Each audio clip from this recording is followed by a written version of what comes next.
Next is vesicle. Vesicle क्या होते हैं? वेजिकल फॉर एग्जांपल हमारा सेल, ये न्यूक्लियस। तो ये सेल के अंदर क्या होते हैं? छोटे छोटे गोल सैक होते हैं, यानी कि थैले होते हैं छोटे छोटे बिल्कुल, ठीक है। अच्छा, ये क्या करते हैं? ये जो होते हैं ये मॉलिक्यूल्स के बेसिकली मॉलिक्यूल के मेटाबॉलिज्म, ये करते हैं मॉलिक्यूल के मेटाबॉलिज्म, मॉलिक्यूल के ट्रांसपोर्ट और मॉलिक्यूल के स्टोरेज में हेल्प करते हैं। ये जो वेजिकल्स होते हैं गोल्जी बॉडी, एंडोप्लाज्मिक रेटिकुलम या फिर सेल मेम्ब्रेन के पार्ट से बन सकते हैं। जैसे कि मैं यहाँ दिख रहा था, जैसे कि यहाँ पर क्या बना था? इसके पार्ट से, गोल्जी बॉडी के पार्ट से क्या बना? वेजिकल बना। इस तरीके से यहाँ पर एंडोप्लाज्मिक रेटिकुलम के पार्ट से क्या बना? वेजिकल बना। यानी कि इनके पार्ट से बन सकते हैं वेजिकल, छोटे छोटे थैले, ठीक है।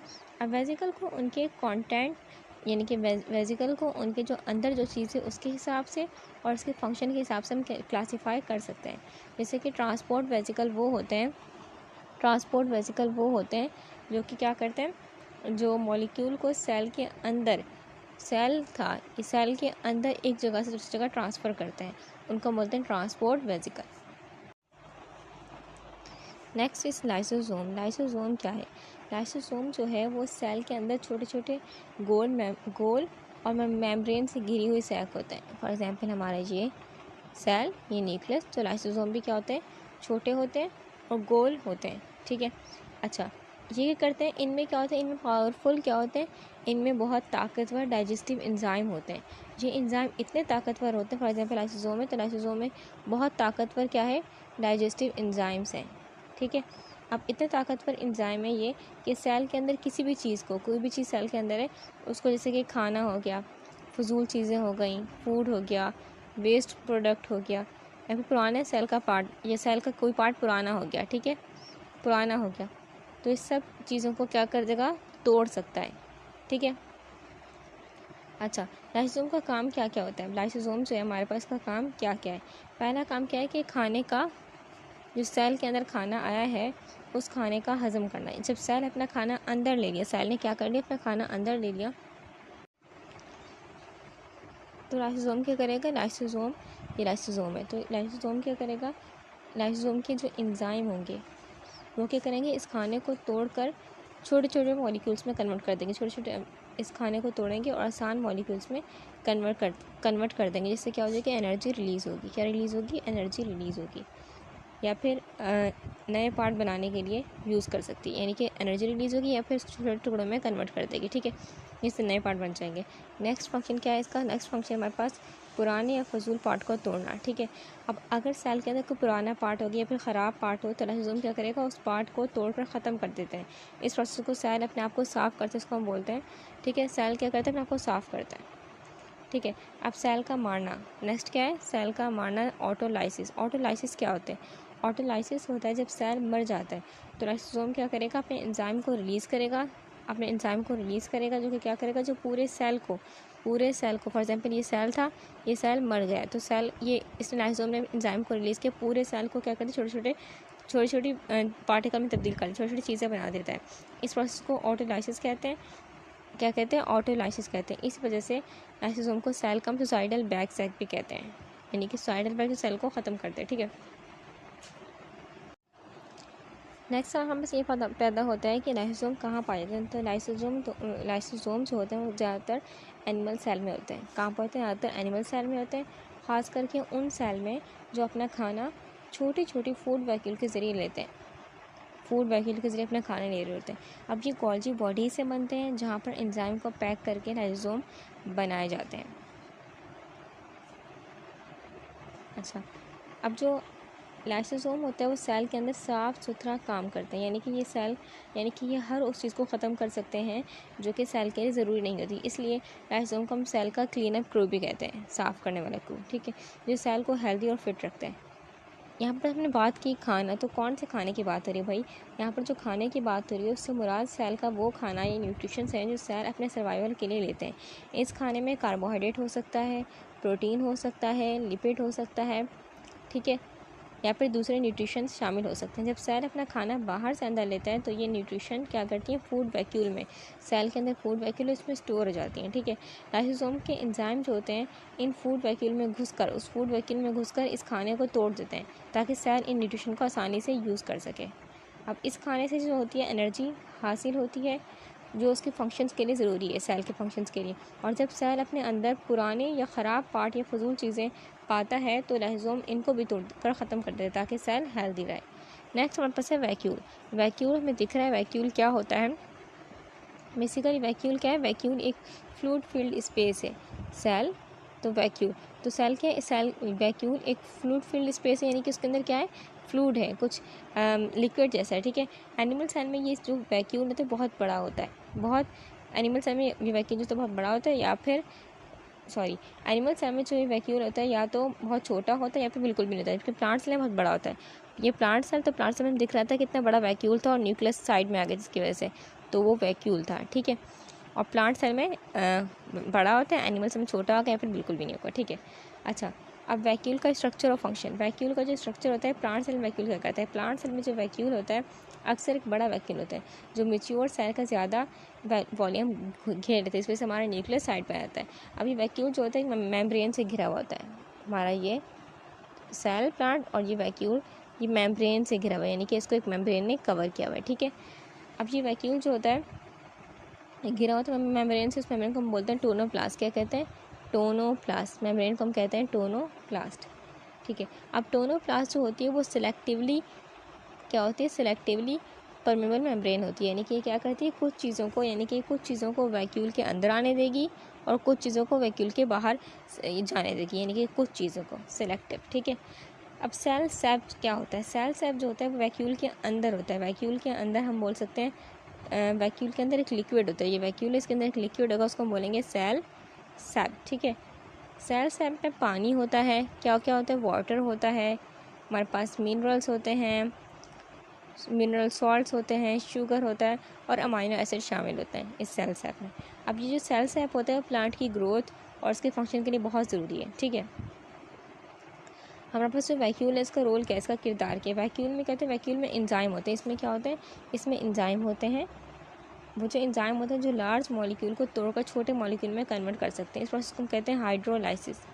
लार्ज मॉलिक्यूल को तोड़कर छोटे पार्टिकल्स में कन्वर्ट कर सकते हैं, ठीक है। अब वैक्यूल क्या करते हैं? सेल के वेस्ट प्रोडक्ट को स्टोर करके उन्हें सेल से बाहर निकालने में हेल्प करते हैं। पहले वैक्यूल ने क्या किया? सेल के अंदर कोई वेस्ट प्रोडक्ट है उसको अपने अंदर स्टोर कर लिया, फिर ऐसे बाहर निकाल दिया, इसका काम ये भी होता है। अब वैक्यूल जो होता है, वैक्यूल में पानी, ऑर्गेनिक सॉल्ट, वैक्यूल में पानी हो गया, वाटर, जैसे कि वाटर को हम बोलेंगे जैसे कि पानी, ऑर्गेनिक यानी कि शुगर, और इनऑर्गेनिक जैसे कि हमारे पास मिनरल सॉल्ट चीज़ों को स्टोर करता है, ठीक है, जो सेल के लिए बहुत ज़रूरी होती है। अब एनिमल सेल में जो वैक्यूल होता है वो कुछ अलग टाइप का होता है। उसमें क्या होता है? एनिमल सेल में जो वैक्यूल होता है, एनिमल सेल में वैक्यूल या तो बहुत छोटा होगा या फिर बिल्कुल भी नहीं होगा। अगर होता है तो इनका काम मेनली स्टोर करना होता है। अगर एनिमल सेल में वैक्यूल है भी, या एनिमल सेल में वैक्यूल है भी, इसका काम क्या होगा? मेनली स्टोरेज होगा, ठीक है, ठीक है। लेकिन प्लांट सेल के मुकाबले में ये छोटी और कम अहमियत रखती हैं। आधा अहमियत किसकी है? प्लांट सेल में वैक्यूल की, ठीक है। वैक्यूल का प्लांट सेल में होना बहुत इंपॉर्टेंट रोल अदा करता है, क्योंकि ये न सिर्फ पानी और न्यूट्रिशन को स्टोर करता है बल्कि सेल को सही शेप और स्ट्रक्चर देने में भी हेल्प करता है। जब वैक्यूल पानी से भर जाता है तो ये सेल वॉल पर प्रेशर डालता है। जब हम प्लांट की बात करें तो प्लांट में सेल वॉल, जब वैक्यूल भर गया सेल वॉल के अंदर क्या डालेगा? प्रेशर डालेगा, प्रेशर डालता है जिससे सेल टाइट हो जाएगा, मजबूत हो जाएगा, ठीक है। लेकिन फटता नहीं है क्योंकि एक लेयर होती है, एक सेल वॉल होती है सेल के बाहर, ठीक है। अच्छा, क्या किया? जब सेल वॉल ये हमारा भर गया वैक्यूल, इसने सेल वॉल पर प्रेशर डाला, सेल वॉल टाइट हो गया, इसको हम बोलते हैं टर्गर प्रेशर। क्या क्या? Turgor pressure. वैक्यूल भर गया, उसने सेल वॉल का प्रेशर डाला, तो हम इसको बोलते हैं टर्गर प्रेशर प्लांट के केस में, ठीक है। अब सेंट्रियोल हमारे पास क्या होता है? सेंट्रियोल जो होता है हमारे पास वो एक छोटा सा होता है, ठीक है, छोटा होता है और कैसा होता है? सिलेंड्रिकल शेप का, सिलेंडर के जैसा होता है, ठीक है। जैसे कि दोनों साइड से क्या होगा? खाली होता है, ठीक है, यानी कि दोनों साइड से, यहाँ से भी यहाँ से भी, ठीक है। सिलेंड्रिकल शेप का होता है, जो सिर्फ एनिमल सेल में होता है। ये सिर्फ कहाँ होता है? Only found in animal cell. Important point, animal cell में होता है सिर्फ सेंट्रियोल, ठीक है। और सिलेंड्रिकल शेप का होता है, ये ट्यूब्स की तरह क्या होता है? ट्यूब्स की तरह दिखते हैं। ये देखिए हमें दिख रहा है, ट्यूब्स की तरह दिख रहे हैं, ट्यूब्स की तरह दिख रहे होते हैं, ठीक है। और इनके अंदर 27 छोटी माइक्रो ट्यूब्यूल होते हैं, 27 छोटी छोटी माइक्रो ट्यूब्यूल होती हैं। देखें 1 2 3 4 5 6 7 8 9 10 11 12 13 14 15 16 17 18 19 20 21 22, 23, 24, 25, 26, 27। 27 कितनी ट्यूब्यूल हैं? माइक्रो ट्यूब्यूल, छोटे छोटे ट्यूब्स हैं, उनको हम बोल रहे हैं माइक्रो ट्यूब्यूल, ठीक है, जो कि ख़ास तरीके से अरेंज हुई हुई है। मैं देख रहा है ख़ास तरीके से 3-3 के पेयर में अरेंज हुई हुई है ये माइक्रो ट्यूब्यूल, ठीक है। तो सेंट्रोसोम क्या होता है? अब सेंट्रोसोम क्या होता है? जब दो सेंट्रियोल क्या होते हैं, एक दूसरे से 90 डिग्री के एंगल पर क्या होते हैं, 90 डिग्री के एंगल पर होते हैं, तो हम उनको बोलते हैं सेंट्रोसोम। जैसे कि यहाँ पर लिखा हुआ है कि अगर हमारे पास जो माइक्रोट्यूब्यूल्स जब दो सेंट्रियोल एक तरीके से क्या हो जाएंगे, वो हो जाएंगे, तो हम उनको बोलते हैं सेंट्रोसोम कहते हैं, ठीक है। अब सेंट्रोसोम जो होते हैं वो सेल के लिए बहुत इंपॉर्टेंट होते हैं, क्योंकि वो जब सेल डिवीज़न में हेल्प करते हैं, ठीक है, क्योंकि जब खासकर सेल डिवीज़न हो रहा है तो उस वक्त हमारे लिए बहुत इंपॉर्टेंट है कौन? सेंट्रोसोम, ठीक है। अब सेंट्रियोल है, इसका काम क्या है? इसका काम जो होता है, सेंट्रियोल का सबसे इंपॉर्टेंट काम जो है वो सेल डिवीज़न के वक्त होता है। कब होता है? सेल डिवीज़न, यानी कि सेल के डिवाइड होने के वक्त होता है, ठीक है। जब सेल 2 हिस्सों में डिवाइड हो रहा होता है, ठीक है, तो सेंट्रियोल जो होता है, सेंट्रियोल माइक्रोट्यूब्यूल को सेंट्रियोल क्या करेंगे? माइक्रोट्यूब्यूल को एक तरीके से ऑर्गेनाइज कर देंगे, ठीक है, तरतीब में रख देंगे, ऑर्गेनाइज करते हैं। ये माइक्रोट्यूब्यूल जो होते हैं वो क्रोमोसोम को सही जगह पर रखने में हेल्प करते हैं, क्रोमोसोम को सही जगह पर रखने में हेल्प करेंगे ताकि दोनों नए सेल में जेनेटिक मटेरियल सही तरीके से पहुंच सके। जो नए सेल बनेंगे उनमें जेनेटिक मटेरियल सही तरीके से पहुंच जाए, ठीक है। सेंट्रियोल में छोटी छोटी ट्यूब्स होती हैं जो सेल के अंदर हम बोल सकते हैं सब कुछ ऑर्गेनाइज करती हैं, जो सेल को 2 हिस्सों में भी बांट रही होती हैं, ताकि हर नए सेल को के पास ज़रूरी जो जेनेटिक मटेरियल्स हैं वो हो। सेंट्रोसोम वो जगह होती है जहाँ पर 2 सेंट्रियोल मिलकर काम करते हैं। ये सेल के अंदर एक सेंट्रल पॉइंट या मरकज़ हम बोल सकते हैं होता है। सेंट्रियोल 2 छोटी छोटी सिलेंड्रिकल ट्यूब्स होती हैं। सेंट्रोसोम ये दोनों सेंट्रियोल छोटी छोटी ट्यूब्स होती हैं, ठीक है ना, माइक्रो ट्यूब्स होती हैं, सिलेंड्रिकल ट्यूब्स होती हैं। जब ये लेकिन सेंट्रोसोम क्या है? जब ये दोनों जो सेंट्रियोल मिलकर एक जगह पर होती हैं तो उनको हम कहते हैं सेंट्रोसोम कहते हैं, ठीक है। Next is plastid. तो प्लास्टिड क्या होते हैं? प्लास्टिड जो होते हैं हमारे पास सेल न्यूक्लियस, ये बड़े बड़े साइटोप्लाज्मिक ऑर्गेनेल होते हैं, यानी कि ऑर्गेनेल जो साइटोप्लाज्मिक चीज़ें होती हैं उनको बोलते हैं ऑर्गेनेल। तो ये बड़े बड़े यानी कि बड़ा स्ट्रक्चर होता है, ठीक है। प्लास्टिड का काम जो होता है वो इम्पॉर्टेंट होता है बहुत, क्योंकि ये जो होता है प्लांट में होता है, एनिमल्स में नहीं होगा, ठीक है, ये प्लांट्स में होगा, एनिमल्स में नहीं होगा। अब इसका काम इम्पॉर्टेंट क्यों है? क्योंकि ये केमिकल कंपाउंड्स को बनाता है और स्टोर करता है, केमिकल कंपाउंड को बनाता है और स्टोर करता है, ठीक है, जो सेल के लिए बहुत ज़रूरी है। प्लास्टिड के अंदर अक्सर क्या होता है? प्लास्टिड है फॉर एग्जांपल, तो प्लास्टिड के अंदर जो हमारे पास होता है इस सेल, तो ये हम बोल सकते हैं प्लास्टिड है, ठीक है। तो प्लास्टिड के अंदर क्या होते हैं? पिगमेंट होते हैं। क्या होते हैं? पिगमेंट होते हैं, जो कि कलर यानी कि कलर देते हैं, ठीक है। अब प्लास्टिड के जो पिगमेंट होते हैं वो अक्सर फोटोसिंथेसिस में हेल्प करते हैं। फोटोसिंथेसिस क्या? ऐसा प्रोसेस जिसमें प्लांट अपनी खुराक बनाता है, उस प्रोसेस को हम बोलते हैं फोटोसिंथेसिस। तो यानी कि हमारे लिए प्लास्टिड जो इतने इंपॉर्टेंट है कि उनके अंदर पिगमेंट है, वो फोटोसिंथेसिस में हेल्प कर रहा है, ठीक है।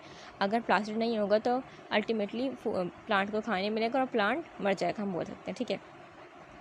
अच्छा, और इन पिगमेंट्स के हिसाब से हम इनको क्लासीफाई कर सकते हैं। इनके पिगमेंट के हिसाब से सेल का रंग भी अलग अलग हो सकता है। जैसे कि फॉर एग्जांपल हमारे पास प्लास्टिक के 3 टाइप हम देख लेते हैं, एक है क्लोरोप्लास्ट, एक है क्रोमोप्लास्ट, एक है ल्यूकोप्लास्ट। अब जो क्लोरोप्लास्ट प्लास्टिड है, ये क्लोरोप्लास्ट जो होता है वो क्या करता है? ग्रीन कलर देता है। क्या करता है? ग्रीन कलर प्लास्टिड होता है। कौन सा प्लास्टिड होता है? ग्रीन कलर का प्लास्टिड होता है, जो कि प्लांट्स और एल्गी में पाया जाता है, प्लांट्स और एल्गी में पाया जाता है। अब इनमें क्या होता है? क्लोरोफिल होता है। इसमें क्या होता है? क्लोरोप्लास्ट में क्लोरोफिल होता है।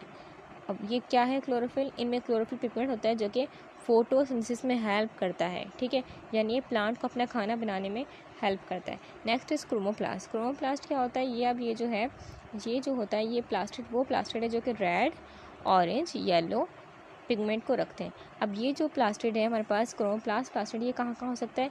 रिपनिंग फ्रूट, यानी कि वो फल जो पक रहे होते हैं, रिपनिंग फ्रूट फलों, या फिर ऑटम लीव्स, खिज़ा के मौसम में जो लीव्स होते हैं वो ऑरेंज कलर के होते हैं, रेड कलर के, तो उनमें होता है, ठीक है पाया। तो ये पिगमेंट्स जो होते हैं वो प्लांट्स के इन हिस्सों का रंग क्या करते हैं? तय करते हैं।